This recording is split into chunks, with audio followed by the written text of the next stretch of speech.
Allah memiliki umatnya yang setia sepanjang zaman. Saya akan tunjukkan kepada saudara ayat-ayat dari firman Tuhan Alkitab, pemelihara-pemelihara hukum Allah yang setia kepada Allah, yang menghormati Allah dan menuruti perintah-perintah Allah ini mulai dari kitab Kejadian sampai kitab Wahyu.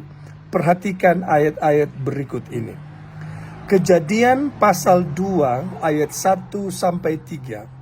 Keluaran 16 ayat 26. Keluaran 31 ayat 14 sampai 16. Keluaran 20 ayat 8 sampai 11. Imamat 23 ayat 3. Ulangan pasal 5 ayat 12 sampai 14.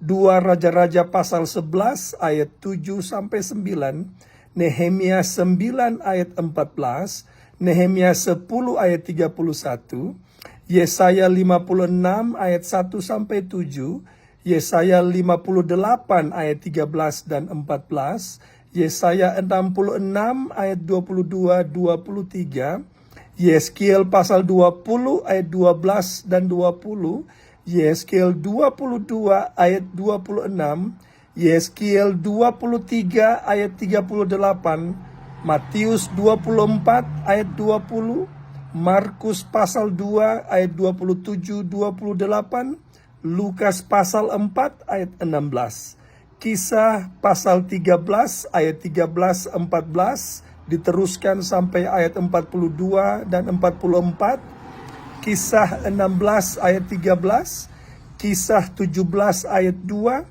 Kisah 18 ayat 2, Ibrani 4 ayat 9, Wahyu pasal 1 ayat 10, Wahyu 14 ayat 6 dan 7, Wahyu 12 ayat 17, Wahyu 22 ayat 14.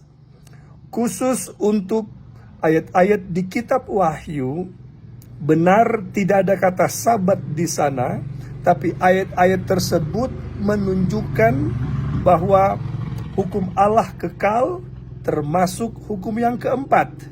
Kiranya ayat-ayat ini menguatkan saudara bahwa Sabat adalah hari yang dipelihara oleh umat Tuhan sepanjang zaman, mulai dari Kejadian sampai Wahyu.